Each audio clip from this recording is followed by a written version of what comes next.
আসসালামু আলাইকুম। প্রিয় দর্শক, অন্য মঞ্চের আলাপ চাইতায় আপনাদের সকলকে আমন্ত্রণ জানাচ্ছি। আসসালামু আলাইকুম দর্শক। Mobster, mob gangster, mob gang leader এবং বাংলাদেশের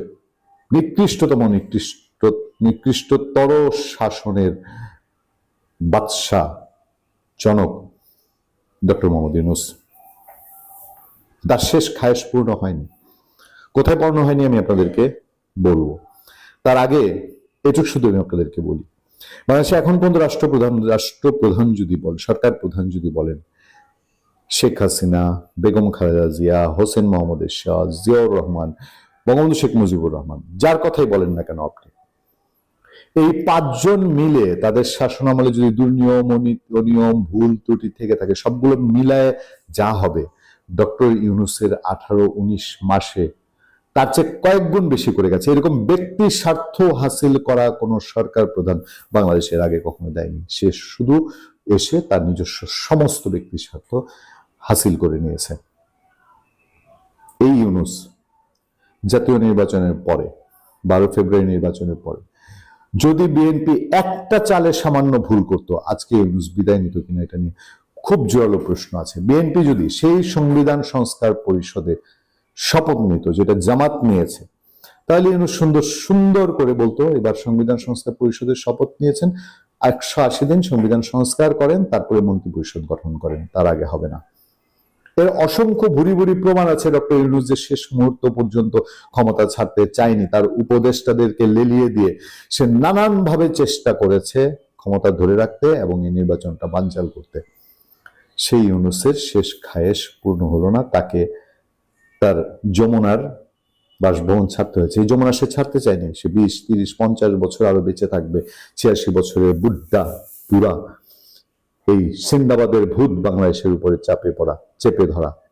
সে তার নিজস্ব শুধু স্বার্থ হাসিল করেছে আর করেছে। সেই যমুনা আজকে ছাড়তে বাধ্য হয়েছে। দুপুর 3:30টার দিকে সে যমুনা থেকে বিদায় নিয়েছে। তাতে কারো কোনো, বিদায় মানে তো করুণার বিষয়, একটা বিদায় মানে তো করুণ একটা কোথায় সঙ্গীত একটা ভেসে আসে, করুণ সুর ভেসে আসে, কোথাও সেই করুণ শুনে সবাই এখন উৎফুল্ল যে এই যমুনায় হয়তো তারেক রহমান উঠবেন, এই যমুনা আবার সংস্কার করা হবে, সেখানে বাংলাদেশের প্রধানমন্ত্রী তারেক রহমান থাকবেন। কারণ গণভবনটা তো ভেঙে লুটপাট করে ডক্টর ইউনূস খেয়ে ফেলেছে এবং লুটপাট করা মরা কঙ্কালও বিক্রি করে দিয়েছে ফারুকিরা ওখানে কোটি কোটি টাকার দুর্নীতি করে। সেটাই নাকি জুলাই জাদুঘর বানাবে। সেই ডক্টর ইউনূস যমুনা থেকে বিদায় হয়ে গিয়ে তার গুলশানের আখড়ায়, সেই পুরানা গ্রামীণ আখড়ায় উঠেছে, যে বাংলাদেশের সরকারটাকে একটা গ্রামীণ ব্যাংক বানিয়েছিল, যমুনাটাকে সে তার ইউনূস সেন্টার বানিয়ে ফেলেছিল। সেই ইউনূস সেন্টার এখন স্থানান্তরিত হয়েছে। তবে তারা কি করে, এই যাওয়াই কি তার শেষ যাওয়া, নাকি আরো যাওয়ার আগ্রহ আছে 86 বছরের বুদ্ধর?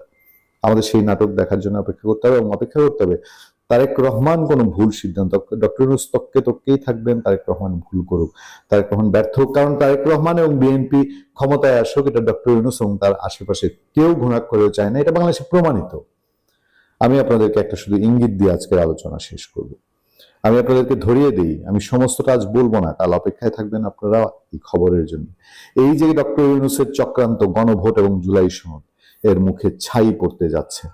একটা গুরুত্বপূর্ণ ঘটনা ঘটছে আজকে। আমি 1 মার্চ এই দিনের প্রথম প্রহরে যে আলোচনা করছি তাতেই শুধু আপনাদেরকে হিন্স দিয়ে রাখলাম। আপনারা অপেক্ষায় থাকেন। 1 মার্চ বাংলাদেশের ইতিহাসে, বাংলাদেশকে রক্ষার জন্য, সেই গণভোট এবং জুলাই সনদ চক্রান্ত রুখে দেওয়ার জন্য একটি বড় উদ্যোগ হয়তো জাতির সামনে আসবে এবং সেই উদ্যোগ যথাযথ জায়গা থেকে হবে। সরকার করার দরকার নেই, যথাযথ জায়গা থেকেই সেই উদ্যোগ বাস্তবায়ন হবে বলেই আমরা বিশ্বস্ত সূত্রে জানতে পেরেছি। নিশ্চয়ই সেই ঘটনা ঘটার পরে আমরা আপনাদের সামনে আসবো। ইউনূস ব্যক্তিটা, আমরা এখন হয়তো তারেক রহমানের সরকারের প্রতি বেশি দৃষ্টি দিচ্ছি, কিন্তু দেখুন ইউনূস এমন একটা জিনিস, পৃথিবীর কোথাও এত বড় ক্রিমিনাল তৈরি হয় নাই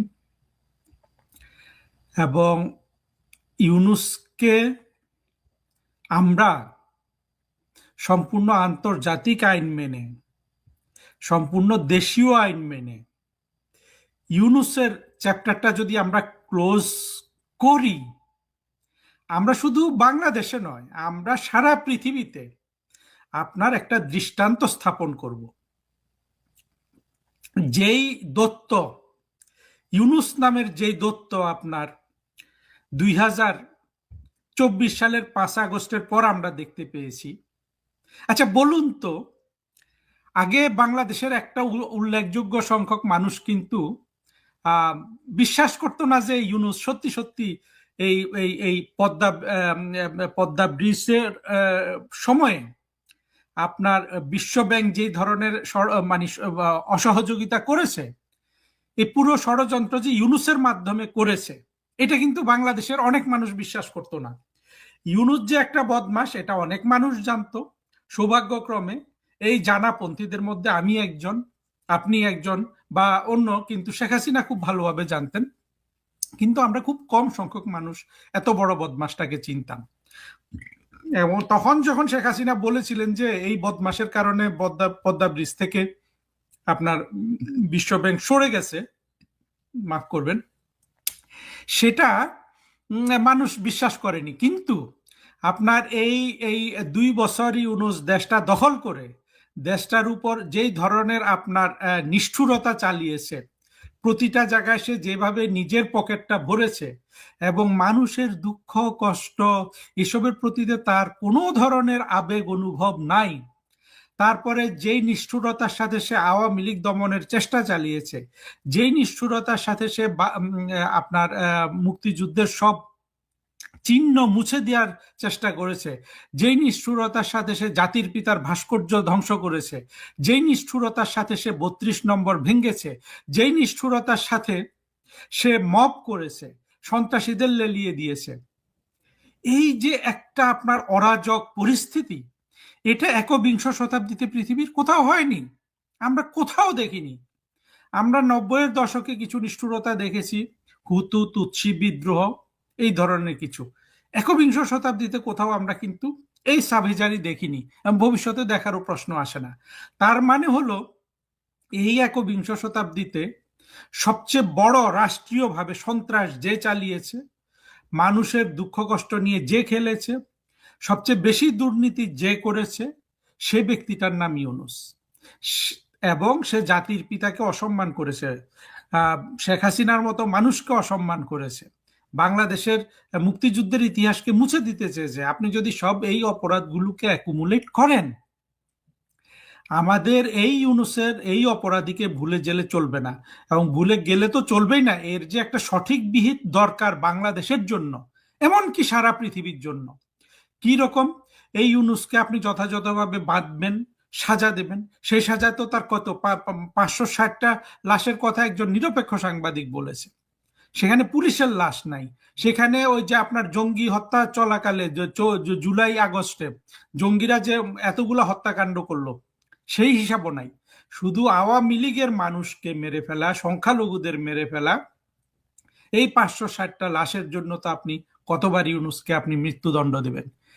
তারপরে জাতির পিতার সাথে বেয়াদবির জন্য তাকে কি সাজা দেবেন? বাংলাদেশের ইতিহাস ধ্বংস করার জন্য আপনি তাকে কি সাজা দেবেন? আমার কথা হলো এই সাজাগুলো আমরা তো দেবই, সেটা আমাদেরকে আমরা আন্তর্জাতিক আইনেও দেব, কিন্তু এটা এমন ভাবে সারা পৃথিবীর সামনে আমরা তুলে ধরব। দেখুন আজকে ইউনুস বিলিয়ন বিলিয়ন ডলারের মালিক, বিলিয়ন ডলার সে বিদেশে পাচার করে দিয়েছে। পাচার করলো ইউনুস, এবং তার সবচেয়ে বড় আপনার, আপনি নিজেও জানেন, আমরা শুনেছি, আমরা এগুলা বিশ্বাসযোগ্যভাবে এসব তথ্য পেয়েছি যে আসিফ নজরুল দ্বিতীয় বাটপার, তৃতীয় বাটপার, যার মন্ত্রণালয়ে সবচেয়ে বেশি দুর্নীতি হয়েছে।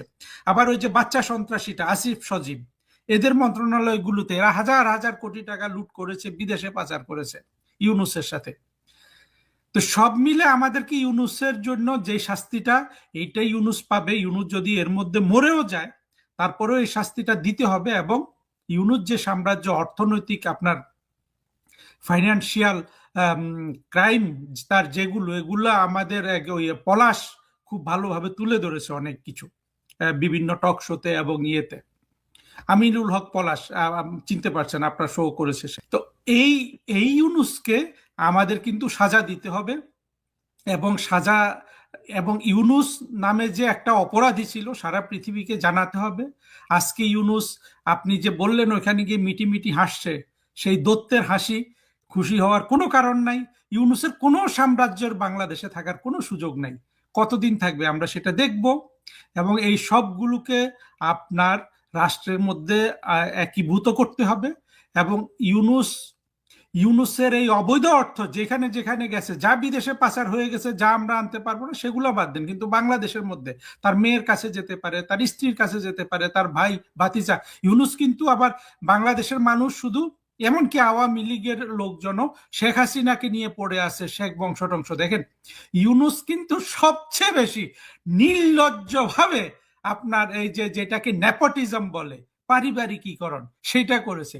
এই ইউনুসের পরিবারে কারা আছে আমি জানি না, জাহাঙ্গীর, মোহাঙ্গীর, ইব্রাহিম, এদের 14 গোষ্ঠী সহ কিন্তু টান পড়বে। অর্থাৎ আমি বলছি না যে এদেরকে ইউনুস যেভাবে মব করে মানুষকে মেরে ফেলছে সেটা না, সম্পূর্ণ আইনি ব্যবস্থায় এই ইউনুসের অর্জিত প্রতিটা কানা করি, সেটা যদি তার ভাতিজার হাতে থাকে, সেটা যদি তার মেয়ের হাতে থাকে, সেটা যদি তার যে স্ত্রী আলাভোলা বলে সেই আলাভোলা স্ত্রীর হাতে থাকে, সেটা যদি তার প্রেমিকা লামিয়ার হাতে থাকে, প্রতিটা কানা করি রাষ্ট্র কিন্তু বুঝে নিবে।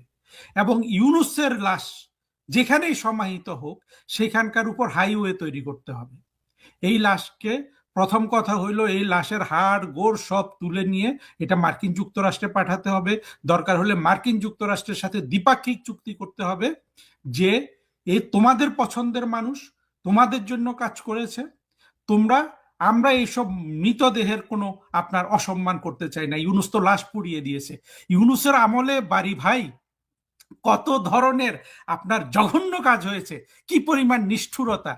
দেখুন, ওই যে সাংবাদিক মাহবুব কামাল একটা কথা বলেছেন যে ইউনুস হলো ওই দিলদার যে কমেডি করেন, দিলদারের কমেডি এবং আপনার আহমেদ শরীফের আপনার ভিলেইনির একটা মিক্সচার। আমি বলবো যে না, তুলনাটা আধা আধি সত্য, পুরোপুরি সত্য না। ইউনুস কিন্তু দিলদার যে আপনার নির্মল যে বিনোদন করেন সেই ইউনুস কিন্তু সেটুকুন না। ওই আহমদ শরীফের অংশটা ঠিক আছে। ইউনুসকে আপনি যদি বলেন সেটা বরঞ্চ হুমায়ুন ফরিদি বা এরা যে ভিলেইন করতে করতে যে কিছু আপনার কমেডি করতো, বা এটিএম শামসুজ্জামান, তাদের সাথে আপনি তুলনা করবেন, দিলদারের সাথে তুলনা করাটা ঠিক হয় নাই। যাই হোক, তবু উনি একটা তুলনা টেনেছেন। কিন্তু হয় কি, এই ধরনের বড় অপরাধীদের আপনি ভুল তুলনা করলেও কিন্তু মানুষের মন থেকে কিছু মুছে যেতে পারে। আমি চাই না ইউনুসের কোনো অপরাধ বাংলাদেশের মানুষের মন থেকে মুছে যাক। আমরা ইউনুসের লাশ যদি কবরস্থ হয় বাংলাদেশে, যদি বেঁচে থাকে, যদি আমরা তাকে সাজা দিতে পারি, তখন তো হলোই। ধরুন সে মরে গেল, মরে গেলে বাংলাদেশে তাকে কোথাও তো সমাহিত করবে। যদি আমি বলবো যে ইউনুস, তুমি যদি আমার এই ভিডিও শুনে থাকো, তোমার লাশটা তুমি বাংলাদেশে সমাহিত করো না, তুমি মার্কিনীদের দালাল, তোমার লাশটা মার্কিন যুক্তরাষ্ট্রে পাঠিয়ে দিও, সেখানে তোমার মেয়ে আছে, সেখানে ইয়েতে থাকবে। আমরা কিন্তু এই লাশ রাখতে পারবো না। 40 হাত নিচ থেকেও অত্যন্ত শ্রদ্ধার সাথে একটা মৃতদেহকে যেভাবে তুলতে হয়, যে ভাব গাম্ভীর্য লাগে, সেটা করব। ইউনুসের দত্তর ওই যে একটা লাশ পুড়ে ফেললো, সেই ধরনের নিষ্ঠুরতা আমরা করব না। কিন্তু এই লাশটা মাটি সহ তুলে আমরা বিমানে করে কিন্তু মার্কিন যুক্তরাষ্ট্রে পাঠিয়ে দিব। দরকার যদি মনিকা মানে ইউনুসের যে মেয়েটা আছে সে যদি গ্রহণ না করে, মার্কিন যুক্তরাষ্ট্রের সরকার গ্রহণ করবে। না করলে আমরা মার্কিন যুক্তরাষ্ট্রে এটা যত টাকা লাগে এই লাশ মার্কিন যুক্তরাষ্ট্রে সমাহিত করার আমরা ব্যবস্থা করব। করে যেখানে ইউনুস আপনার এই তাকে কবর দেওয়া হবে, সেখানে একটা বড় হাইওয়ে তৈরি করে দেওয়া হবে। সারা জীবন ওইখান দিয়ে শুধু আমাদের ভবিষ্যৎ বাংলাদেশের গাড়ি ঘোড়া চলবে। কারণ ইউনুসকে যদি আপনি সাজাটা দেন বাড়ি ভাই, আমি শেষ করি, তাহলে কিন্তু সারা বিশ্ব একটা লজ্জা পাবে। আমাদের তো যা ক্ষতি করার করেই দিয়েছে, কিন্তু পশ্চিমারা যেইভাবে একটা মনেস্টার, একটা দত্তকে একটা একটা একটা দেশ ধ্বংস করার জন্য লালন পালন করলো, পশ্চিমারা তো চায় নাই ইউনুস বাংলাদেশটাকে এইভাবে ধ্বংস করুক। শেখ হাসিনার রক্তে গড়া, শেখ হাসিনার ঘামে পরিশ্রমে 24 ঘন্টা খেটে খাওয়া একটা নারীর এই পরিশ্রমে গড়া রাষ্ট্রটাকে যে ধ্বংস করলো, এই ইউনুসের জন্য আমাদের এই ব্যবস্থাটা করতে হবে যে তার লাশ বাংলাদেশে থাকবে না। ইউনুস, যদি তুমি শুনে থাকো, তুমি এটা নোট করো, তোমার লাশ তুমি পাঠিয়ে যেতে পারো, নাহলে আমরা কিন্তু এই লাশটা যুক্তরাষ্ট্রে পাঠিয়ে দিব, যা কিছু হয়। এবং সে তার ওই জায়গাটায় যেখানে লাশ কবর দিবে আশেপাশে সব জমি অধিগ্রহণ করে একটা আপনার বিশাল হাইওয়ে তৈরি করে ফেলা হবে। সেখানে এই সাজা দিলে সারা পৃথিবী লজ্জা পাবে। পত্রিকার খবরটা দেখালেন, গ্রিন সিগন্যাল দিয়েছে, এটা আমরা ধরে নিতে পারি তদন্ত কমিটি গঠন হবে। তদন্ত কমিটি গঠন হলে ভাববো এই কথাটা সত্য। বিএনপির এটা ইচ্ছা নাই এই বিচার করার, কিন্তু ওই যে কেউ কেউ বলে যে আমাদের নিউ এজের আমাদের নুরুল কবির ভাই বলেছেন যে মানুষ মানে কোন মানুষ জামাতকে ঠেকানোর জন্য নাকে রুমাল দিয়ে বিএনপিকে ভোট দিয়েছে, তেমনি বিএনপি নাকে রুমাল দিয়ে হলেও বিচারটা সে করতে যাবে, কারণ এটা তাকে করতে হবে। কারণ আমার ভাবির পোলারা যে রাজনৈতিক দল করে, এটা তো কোনো রাজনৈতিক দল না, তারা সকালে এসেছে বিকেলে চলে যাবে, এরকম রাজনৈতিক দল। অর্থাৎ তারা হচ্ছে সর্দি জ্বর। আপনি যদি তাদের রোগের সাথে তুলনা করেন, সর্দি জ্বর মানে ওষুধ যদি খান তাহলে 7 দিনে ভালো হবে, আর ওষুধ যদি না খান তাহলে 1 সপ্তাহে ভালো হবে। কারণ ইচ্ছা না থাকলেও নাকে রুমাল দিয়ে হলেও বিএনপি তদন্ত করবে বলে আমি বিশ্বাস করি। তারাই রায় এটা রায় দিবে কিনা, রায় দিলেও সেটা কার্যকরী করবে কিনা সেটা আমি এখনো বলতে পারবো না। তবে তারা তদন্ত চালাবে। এটা তারা 2-3টা কারণে এই তদন্তগুলো করবে। একটা হলো পুলিশকে খুশি রাখতে হবে, তদন্তটা করবে, কিন্তু আদতে তারা করতে চাইবে না, করলো সেটা নাকের রুমাল দিয়ে। আরেকটা সংশয় রয়েছে, এমন হতে পারে মানে যদি সঠিক পথে চলে বিচার তাহলে তো আলাদা কথা, কিন্তু যদি ব্যাঠিক পথে যায় তাহলে দেখবেন এগুলোর আসামি করবে সব আওয়ামী লীগের লোক বা আওয়ামী লীগের কর্মী। এটাও ঘটে যেতে, আমি বলছি না ঘটবে, ঘটে যেতে পারে। আর আপনি যে কথাটা বললেন যে এরা, আমি আশাবাদী কিনা এটা হয়তো আপনার প্রশ্ন থাকতে পারে। আমি কিন্তু আশাবাদী যে তারা এটা করবে, করা উচিত। যদি এটা না করে তাহলে বিএনপি নিজেই বিপদে পড়ে যাবে। এই বিচারটা বিএনপি কে ওই যে দাঁতে কামড় দিয়ে হোক, যেমন এর আগে অনেক কিছু তারা মেনে নিছে না। আমার ভাবির পোলারা কত শর্ত দিয়েছে, সব মেনে নিয়েছে। মানে মেয়ে যদি একটু কালো হয় তাহলে জামাই যা যা শর্ত দেয় মানতে বাধ্য। সেরকম বিএনপি কে যা যা শর্ত দিয়েছে আমার ভাবির ছেলেদের দল, এই যে গোল্লা পার্টির দল, এই এনসিপি, বৈষম্য বিরোধী, জামাত, হেফাজত বা চামড়া নাই বা চর্ম নাই, যে যে প্রস্তাব দিয়েছে বিএনপি সবকিছুতে হ্যাঁ করেছে, মেনে নিয়েছে না। তেমনি এইবারও তাকে এই জিনিসটা মেনে নিতে হবে। কারণ এটা যদি বিএনপি মেনে না নেয়, তদন্ত না করে, পুলিশ ফোর্স মানে আইন শৃঙ্খলা বাহিনী ফাংশন করবে না। আর আইন শৃঙ্খলা বাহিনী যদি ফাংশন না করে তাহলে এই সরকার স্থায়ী হতে পারবে না। কারণ পুলিশ যখন দেখবে যে তাদের কলিগ, তাদের সহকারীর হত্যার বিচার হয় নাই, তখন পুলিশ তাদের আত্মবিশ্বাস হারিয়ে ফেলবে, মানুষ আত্মবিশ্বাস হারিয়ে ফেলবে, তখন কোনো কাজ করবে না। কাজ না করলে এই সরকার টিকতে পারবে না। তখন এরা আওয়ামী লীগ দেশে না থাকুক, পুলিশ তখন পুলিশ লীগে পরিণত হবে। বিএনপি আবার এর এই ঝুঁকিটাও নিবে না। তাই একটা পর্যায়ে তারা কৌশলে হলেও তারা এই তদন্ত করবে বলে আমি মনে করি।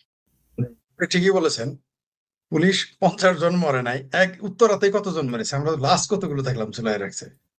তারপরে সারা বাংলাদেশের শত শত থানা লুট হয়েছে, সেখানে মারা গেছে, গায়েব করে দেওয়া হয়েছে।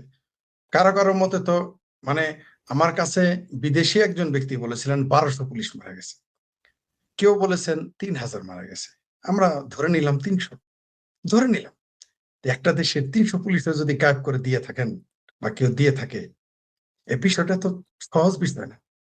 এগুলো বিচার তো করতে হবে। আপনি যদি আইন শৃঙ্খলা বাহিনী, আমি বারবার বলে আসছি, কেন এই আবার বলি, আবার অনেকে বলবে শুধু পুলিশ হত্যার বিচারের কথা বলতেছি না, যাদেরকে মেরে ফেলা হয়েছে প্রত্যেকের বিচার। আমরা আবু সাইদের হত্যারও বিচার চাই। আমরা ওই তালিবাস ও অন্তঃস্থকারা হাদি তার হত্যারও বিচার চাই। আপনি বিচার করেন, কেন তার খুনি দুবাই পালিয়ে গেল, কিভাবে গেল? এখন তো ইউনূস সরকার ছিল, যারা যারা ক্ষমতায় তাদেরই, যারা মরেছে তাদেরই সরকার, তাহলে ছেলেটা কিভাবে দুবাই পালিয়ে গেল? কথিত হত্যাকারী প্রথমে বললো ভারত তাকে আশ্রয় দিয়েছে, একেবারে ভারতের বিরুদ্ধে যে হাত শুরু করে দেয় বাংলাদেশের এই মানে হেফাজতে পাকিস্তানিরা। পরে দেখলাম সেই ছেলে দুবাই গিয়ে লাইভ ভিডিওতে এসে বললো সে দুবাই চলে গেছে। তো দুবাই তো নিশ্চয়ই ভারত হয়ে যায়নি, বাংলাদেশ হয়েই তো গেছে। আমরা তো তাকে গ্রেপ্তার করতে দেখলাম না। তো বিষয়টা রহস্যজনক। আমরা চাই এগুলো সবগুলোর বিচার।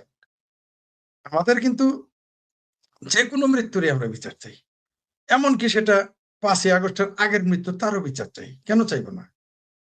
শেখ হাসিনা মারলেই তো আর জায়েজ হয়ে যাবে না। কিন্তু আমরা তো দেখলাম শেখ হাসিনাকে যে গণ মামলার আসামি করা হলো, সেখানে তো 400-র উপরে শহীদ ফিরে আসছে। আমরা এই প্রথম জিন্দা শহীদ দেখলাম। মানে মানুষ যে এখন মারা যাবে, মারা যাওয়ার পরে যে আপনি মামলা করবেন আন্দোলনের, আগামীতে এই মামলাগুলো আর চলবে না, ভাবে মেরে ফেলা হলো। এই বর্বরতা যারা করেছে তাদের তো অবশ্যই বিচারের আওতায় আনতে হবে। যদি আপনি তা না করেন, আমি জানি না পুলিশেরা সেগুলো রেকর্ড রেখেছে কিনা, রেকর্ড কারো না কারো কাছে কিন্তু আছে, কম আর বেশি কারো না কারো কাছে রেকর্ড গুলো আছে। রেকর্ডের কি দরকার ভাই? তারা নিজেরাই তো বলেছে পুলিশ মেরে ফেলেছে, তারা নিজেরা অন ক্যামেরা বলেছে, পুলিশের সামনে বলেছে, সেগুলো মিডিয়াতে এসেছে। এখন তো নতুন করে তো সাক্ষী নেওয়ারও দরকার নাই, তাদের ধরলেই হয়ে যাবে। আবার একটা একটা টুপি আলাদা দাড়ি আলাদা দেখলাম, সে বলতেছে যে তার আগেই প্ল্যান করেছিল কিভাবে থানা জ্বালিয়ে দিবে, সেটাও রেকর্ড আছে। সে নিজে এসে বলছে সাংবাদিকদের সামনে। তাকে তো রিমান্ডও নেওয়া হয় নাই, জিজ্ঞাসা করে নাই, তারা নিজেরাই বলেছে। তারা মেটেরিয়াল পড়েছে, নিজেরাই বলেছে। পুলিশ তারা বলেছে যে পুলিশ না মারলে তো বিপ্লব হইতো না, তাদের ভাষায় আর কি।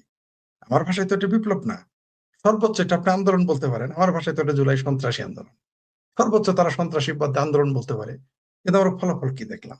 এই যে যে এখন যে তদন্তের কথা উঠছে, তারা দেখবেন এই যে আমার ভাবির ছেলে গাল ফোলা, আগে ছিল গালটা আমার সাথে বেশি গর্তে ছিল, পেট ছিল পিঠের সাথে লাগানো, তার এখন গালের যে মাংস, বাপরে বাপ, পেটে যে মাংস, মানে মানুষ তো এখন তার পেট দেখলে বলে ভাতিজা পেট কমাও, এরকম অবস্থা।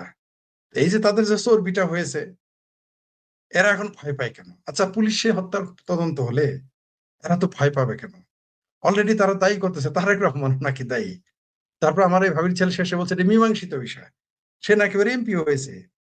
কত বড় গর্ধব একজন আমাদের দেশের আইন প্রণেতা বীর মুক্তিযোদ্ধা ফজলুর রহমান বলেছেন, এরা তো রাজনীতিবিদের ব্যাগ টানারও যোগ্য না, কথা সত্য। তার জন্য সে এটা বলেছে যে এটা মীমাংসিত বিষয়। কোনোদিন হত্যা মামলা মীমাংসিত বিষয় হয়? তামাদি হয়? আপনি যদি হত্যা মামলা মীমাংসা করেন, অর্থাৎ ধরে নেন আমার পিতাকে কেউ হত্যা করছে, আমি আপনার সাথে সেখানে আপোষ করলাম, বাংলাদেশ সরকারের পুলিশ আপনাকে আমাকে দুইজনকে আসামি করে আবার মামলা দিতে পারে। কারণ হত্যা মামলা কোনোদিন আপোষ করতে পারবেন না, আপনি দিওয়ানি মামলা আপোষ করতে পারবেন। আপনি হত্যা, ধর্ষণ, যেগুলো মানবাধিকার সহ আরো যেগুলো লঙ্ঘন, এগুলো আপনি তো তামাদি করতে, এগুলো মীমাংসা হয় না। এটা তো সৌদি আরবের আইন না যে আমার বাপকে আপনি মেরে ফেলেছেন, আপনার কাছে 50 লাখ টাকা নিয়ে মীমাংসা গেলাম। বাংলাদেশ আইন তা বলে না। বাংলাদেশ আইন এই সুযোগ নাই, একটা ভাবে সে মাপ পেতে পারে। ধরেন আপনি আমার বাবাকে মেরেছেন, আপনার শাস্তি হয়েছে, কোর্ট আপনাকে রায় দিয়েছে ফাঁসি দেওয়ার, সুপ্রিম কোর্ট আপনার আপিল বাতিল, প্রেসিডেন্ট মাফ করতে পারে। সেটা একমাত্র পারে প্রেসিডেন্ট, আমিও পারবো না। আমার বাবার খুনি আপনি, আপনাকে আমিও ক্ষমা করতে পারবো না, আমার পরিবার পারবে না। কারণ হত্যা মামলা কোনোদিনই তামাদি হয় না, সুযোগই নাই। বরং আপনার সাথে যদি আমি আপোষ করি, আমি যে আমার পিতা হত্যা মামলা আপোষ করছেন, আমার নামে মামলা হবে, এটা আইন বলে। আপনি তো একটা দেশ তো সংবিধান দিয়ে চলে, সংবিধান থেকেই তো আইন আসে। তো আপনি আইনের বাইরে তো চাইতে পারেন। এই যে আমার ভাতিজা বলে এটা মীমাংসিত বিষয়, পরের টুকু আপনি তখন দেখাইতে পারেন, পরের বাক্যটা হচ্ছে এটা মীমাংসিত বিষয়। আমার ভাবির পোলা জানে না, এমপি হওয়ার পরেও জানলো না যে এটা হত্যা মামলা কোনোদিন মীমাংসিত বিষয় হয় না। এই মামলা চলছে, চলবে, তদন্ত হবে। তারা, আমার ধারণা এরা সব পালিয়ে যাবে, আমার ধারণা। তারা বিএনপি এটাকে অস্ত্র হিসেবে ব্যবহার করে। বিএনপি কিন্তু এটা তদন্ত আরেকটা কারণে করবে।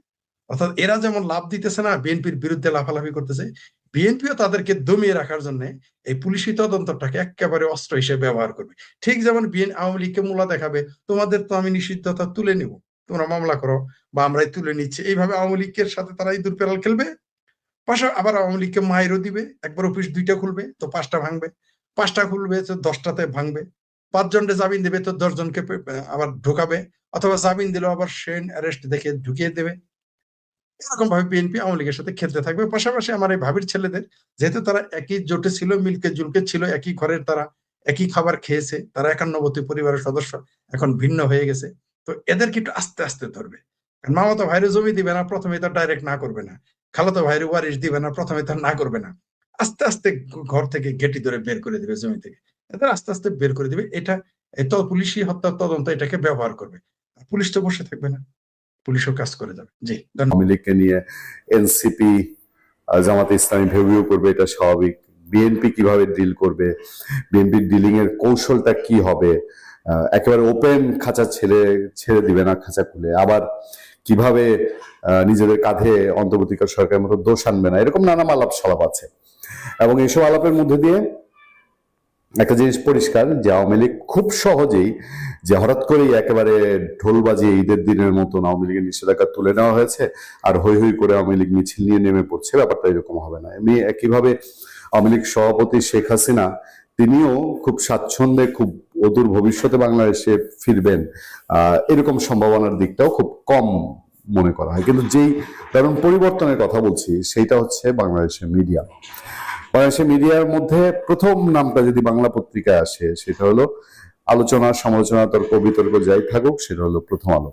প্রথম আলো ডক্টর ইউনূসের সময়ে ওই যে দেবরের নাম মুখে আনা পাপ, আওয়ামী লীগের নাম মুখে আনা এবং আওয়ামী লীগ সম্পর্কে আওয়ামী লীগের নিউজ প্রচার করা, এটা প্রথম আলোর জন্য এটা তারা স্বঘোষিত ভাবেও করেছিল, তারা নিজে থেকেও এটা করেছে। আবার তাদের উপরে ডক্টর ইউনূসের খড়গ হাত শফিকুল আলম, তার নিশ্চয়ই একটা ব্লেসিং ছিল। শফিকুল আলম প্রথম আলোতে অ্যাক্সেস কেমন ছিল এটা আমরা বুঝতে পারি। ফলে আওয়ামী লীগের নিউজ তো দূরের কথা, আওয়ামী লীগ সভাপতি শেখ হাসিনার নিউজ তো দূরের কথা, আওয়ামী লীগের কোন নেতার বক্তব্য প্রকাশ করা তো দূরের কথা, প্রথম আলো আওয়ামী লীগের ধারে কাছেই যেত না। আওয়ামী লীগ নিয়ে এক বছরের মধ্যে বহু কিছু ঘটেছে, কিন্তু এই ডক্টর ইউনূসের সময়ে আওয়ামী লীগের বেশ কিছু নিউজ আমরা বিভিন্নভাবে বিভিন্ন সংবাদ মাধ্যম ধরে হোক আর বিশেষ সূত্রে হোক আমরা, অথবা আমরা ইন্টারভিউর মাধ্যমে হোক আমরা জানতে পেরেছি। কিন্তু বাংলাদেশের মেইন স্ট্রিম মিডিয়ায় প্রথম আলো, আমি প্রথম আলোর নামটাই বেশি নিব, তারা আওয়ামী লীগের নাম নেই। এবার আওয়ামী লীগের নিউজ করেছে প্রথম আলো, এবং সেই নিউজে আওয়ামী লীগের সেই পালিয়ে থাকা নেতা বলেন, পালিয়ে যাওয়া নেতা বলেন, দেশ থেকে নেতা বলেন, ভারত থাকা নেতাদের কমেন্ট যোগ করেছে। নামটা প্রকাশ করেনি, কিন্তু কমেন্ট যোগ করেছে। এটা গত 1 বছরের মধ্যে প্রথম আলোর প্রথম কারবার। তারা বর্ণনা করেছেন যে হেডলাইনটা করেছিল এরকম যে নিষেধাজ্ঞার মধ্যে সক্রিয়তার ইঙ্গিত, কি হিসাব করছে আওয়ামী লীগ, এরকম নানান কিছু বলেছে। ভোটের পর 1 ডজনের বেশি দলীয় কার্যালয় খোলা হয়েছে, এখন কারাবন্দী নেতা কর্মীদের জামিন প্রক্রিয়ার দিকে নজর, সক্রিয়তায় তাড়াহুড়া না করার পক্ষে দলের একাংশ, দলের নিউজও জানাচ্ছে। সেখানে তারা বলছে যে এই যে আওয়ামী লীগ যে অফিসগুলো খুলছে এগুলো আওয়ামী লীগের নিজস্ব সিদ্ধান্ত, মানে আওয়ামী লীগ তার নেতা কর্মীদেরকে সক্রিয় হওয়ার নির্দেশনা দিয়েছে, এবং তারা বিএনপির পালসটা বুঝতে চাচ্ছে, মানে বিএনপি কিভাবে ডিল করে সেই পালসটা আওয়ামী লীগ বুঝতে চাচ্ছে বলেই প্রথম আলো তার রিপোর্টে এটা প্রকাশ করার চেষ্টা করেছে। তবে রিপোর্টের বিশেষ বিশেষ জায়গায় কিছু গুরুত্বপূর্ণ মেসেজ আছে, সেই মেসেজগুলো আপনাদেরকে একটু জানাতে চাই। প্রথম আলো এই তথ্য জানাচ্ছে যে এখন যে সিচুয়েশন তৈরি হয়েছে, এই সিচুয়েশন তৈরি হয়ে থাকলে আওয়ামী লীগের পলাতক নেতারা যারা ভারতে পালিয়ে আছেন বা অন্যান্য দেশে পালিয়ে আছেন, তারাও দেশে ফিরতে পারেন। তারা দেশে ফেরার কথাটিও প্রথম আলো আমাদেরকে জানাচ্ছে, মানে দেশে ফেরার কথাটি তারা বিষয়টা এরকম বলছে, জামিন পাওয়ার বিষয়টি কিছুটা স্বাভাবিক হলে বিদেশে আত্মগোপনে থাকা নেতাদের কেউ কেউ দেশে ফেরার বিষয়টি বিবেচনা করতে পারেন। এবং সেই প্রসঙ্গে প্রথম আলো যেখানে বলছে, তবে বিভিন্ন স্থানে দলীয় কার্যালয় খোলা বা সক্রিয়তা দেখানোর বিষয়টি রয়ে করার পক্ষে মত আছে দলটির ভেতরেই। সেই রিপোর্টে আওয়ামী লীগ নেতাদের কোট করেছে প্রথম আলো। প্রথম আলো বলছে যে আওয়ামী লীগের নাম প্রকাশ না করার শর্তে এসব নেতা বলছেন, যেটাই আমি বলছি যে ইউনূস আমলে প্রথম আলোর পক্ষে এই হ্যাডম দেখানো সম্ভব ছিল না, এবং প্রথম আলোর এই দুঃসাহসও ছিল না যে তারা এই লাইনগুলো লিখবে, যে নাম প্রকাশ না করার শর্তে আওয়ামী লীগের নেতারা, যে কিছু বলছে যে আওয়ামী লীগের নেতাদের কারো কারো মতে নির্বাচিত সরকারের দায়িত্ব গ্রহণের পর দেশে অবস্থানরত নেতা কর্মীদের মধ্যে কিছুটা স্বস্তি তৈরি হয়েছে। এবার আওয়ামী লীগ নেতাদের সঙ্গে যে কথা বলেছে, নির্বাচনে আওয়ামী লীগের সমর্থকদের একটি অংশ বিএনপিকে ভোট দিয়েছে এবং ভোট প্রতিহত করার কোনো কর্মসূচিও দেয়নি দলটি। ফলে রাজনৈতিক বাস্তবতায় বর্তমান সরকার অন্তত প্রকাশ্যে কঠোর অবস্থান নাও নিতে পারে। তবে দলের নীতি নির্ধারকরা মনে করেন, মানে নীতি নির্ধারকদের সঙ্গে প্রথম আলো কথা বলেছে, বর্তমান বাস্তবতায় বিএনপির কাছ থেকে প্রকাশ্যে সহযোগিতা আশা করা ঠিক হবে না। সরকার অনেক ক্ষেত্রে না দেখার কৌশল নিতে পারে, আবার পরিস্থিতি ভেদে কঠোরও হতে পারে। যেমন আইভি রহমানের জামিনের ব্যাপারে নিশ্চয়ই সরকারের একটা ইঙ্গিত আছে। সরকার আইভি রহমান জামিন পাওয়ার পরেও আইভি রহমানকে সোনেরেজ দেখানো হয়েছে। সোনেরেজ দেখানোটা এটা পুরোপুরি সরকারি সিদ্ধান্তের ব্যাপার। তারপরে জামিনে আশাবাদী অনেকে, সেই বিষয়গুলো তুলে ধরেছে, এবং কার কার জামিন হয়েছে গত কিছুদিনে সেই তথ্য বিস্তারিত প্রথম আলো তুলে ধরেছে। কার্যালয় খোলার প্রতীকী চেষ্টা, সেই বিষয়গুলো সামনে তুলে ধরা হয়েছে। এবং প্রথম আলোর প্রতিবেদন অনুযায়ী তারা বলছে যে 12টি জায়গায় আওয়ামী লীগ অফিস খুলেছে। এই হচ্ছে এখনকার মতো কিন্তু বিস্তারিত দীর্ঘ কৌশল বনাম বাস্তবতা, সেই জায়গাটি একটি সাব হেডলাইন করেছে প্রথম আলো। তারা বলছে যে বর্তমান পরিস্থিতিতে আওয়ামী লীগের কৌশল 2টি ধারা এগোচ্ছে, মাঠে সীমিত উপস্থিতি দেখানো এবং একই সঙ্গে সরকারের প্রতিক্রিয়া যাচাই করা। কার্যালয় খোলা ও জামিন প্রশ্নে সরকারের অবস্থান নির্ধারণ করতে পারে দলটির রাজনৈতিক পথচলা কতটা উন্মুক্ত বা সীমিত হবে, এ ব্যাপারে আমাদের কোনো নেই। কিন্তু এত দীর্ঘ শুধু আওয়ামী লীগকে নিয়ে, আওয়ামী লীগ কি চাচ্ছে কি করবে, প্রথম আলোর বিশ্লেষণ এই 18-19 মাসে এই প্রথম। এবং আরো একটা ইন্টারেস্টিং জিনিস আছে, দেখবেন আওয়ামী লীগ যদি স্বাভাবিক রাজনীতিতে ফিরে আসে, বাংলাদেশের বাস্তবতা এবং ওই যে ফাঁকা মাঠে গোল দেওয়া একটা অবস্থা, জামাত তার লেজ ধরে এনসিপি, এই পত্রপত্রিকার ট্রিটমেন্টেই আপনারা যখন এখন জামাতের আমিরের সাংঘাতিক রকম কাভারেজ দেখেন না, যে বিএনপির পরেই, তারেক রহমানের পরেই বিরোধী দলে থাকুক, জামাত বিরোধী দলে থাকুক, বিরোধী দলে থাকলেও পরিণতিটা হবে জাতীয় পার্টি। আওয়ামী লীগ যদি রাজনীতিতে থাকে, আওয়ামী লীগ যদি ফিল্ডে থাকে, ঠিক আওয়ামী লীগের সময় যেটা হয়েছে না, আওয়ামী লীগের নিউজ, প্রধানমন্ত্রীর নিউজ, মন্ত্রীর নিউজ, তার পরপরই ফলো করে খবর আসতো বিরোধী দল হিসেবে বিএনপির নিউজ। সংসদে নাই, সংসদে বিরোধী দল জাতীয় পার্টি, কিন্তু বিএনপি নিউজ। আওয়ামী লীগ বাংলাদেশের স্বাভাবিক রাজনীতিতে ফিরলে এই একইভাবে জামাতের অবস্থা হবে জাতীয় পার্টির। পত্র পত্রিকা, আলোচনা, মাঠে ময়দানে, ঘাটে, চা স্টলে, ইভেন রাজনৈতিক দেন দরবারে, সব জায়গায় বিএনপির পরের অবস্থানটা হবে আওয়ামী লীগের। জামাতে ইসলামী হবে ছাগলের 3 নাম্বার বাচ্চা বা ঢেউটিন, আর এনসিপি হবে উকুন জাতীয় একটা ছারপোকা। এইটা জাস্ট কিলবিল কিলবিল কিছুটা করবে জামাতের উপরে ভর করে, এর বাইরে কিছু নয়। ভালো থাকবেন।